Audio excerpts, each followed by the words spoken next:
UP में ब्राह्मणों पर दांव क्यों खेलना चाहती है प्रियंका गांधी?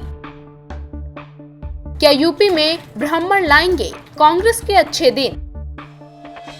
लोकसभा चुनाव करीब आने के साथ ही सियासी दल रणनीति बनाने में जुट गए हैं। प्रियंका गांधी के मैदान में आने से यूपी में मुकाबला बेहद दिलचस्प हो गया है। अब तक रेस से बाहर मानी जा रही कांग्रेस फूंक फूंक कर कदम रख रही है।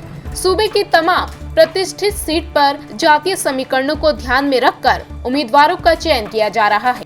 इसी कड़ी में लखनऊ सीट के लिए भी कांग्रेस ने खास रणनीति तैयार की है।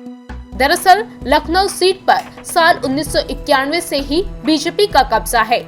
इस सीट से फिलहाल केंद्रीय गृह मंत्री राजनाथ सिंह सांसद हैं और पार्टी ने उन्हें एक बार फिर यहीं से अपना उम्मीदवार बनाया है। कांग्रेस ने इस सीट से पूर्व केंद्रीय मंत्री जितिन प्रसाद को टिकट देने की योजना बनाई थी, लेकिन सूत्रों की माने तो पूर्वी यूपी की प्रभारी और कांग्रेस महासचिव प्रियंका गांधी जितिन को धौरहरा सीट से टिकट देने की तैयारी कर रही हैं। सियासी जानकारों की माने तो अगर जितिन को लखनऊ के बदले धौरहरा से चुनावी मैदान में उतारा जाए तो समीकरण काफी हद तक बदल सकते हैं। ऐसा इसलिए क्योंकि जितिन प्रसाद ब्राह्मण समुदाय से हैं और शाहजहांपुर के एक प्रमुख सियासी परिवार से ताल्लुक रखते हैं। उनके पिता जितेंद्र प्रसाद कांग्रेस के दिग्गज नेता थे। जितिन ने 2004 में शाहजहांपुर से अपना पहला लोकसभा चुनाव जीता था। 2009 के चुनाव में वो नवगठित धौरहरा सीट से जीते, लेकिन 2014 में उनका जादू नहीं चल सका और वो बीजेपी से हार गए।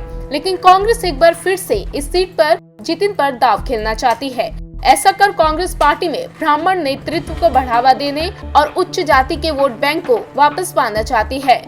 लखनऊ संसदीय क्षेत्र में लगभग 19 लाख मतदाता हैं। इसमें सवर्णों का 33% वोट शेयर है, जिसमें अकेले ब्राह्मणों का 14.5% वोट है। अन्य पिछड़ी जातियां लगभग 19% हैं, जिनमें मुस्लिम 17%, अनुसूचित जाति 13% और सबसे पिछड़ी जातियां 10% हैं। जानकारों के मुताबिक लखनऊ और वाराणसी सीट से बीजेपी को हराना आसान नहीं है। यही वजह है कि एसपी-बीएसपी गठबंधन के बीच कांग्रेस ऐसे उम्मीदवार को उतारने की तैयारी कर रही है जो बीजेपी को परेशान कर सके।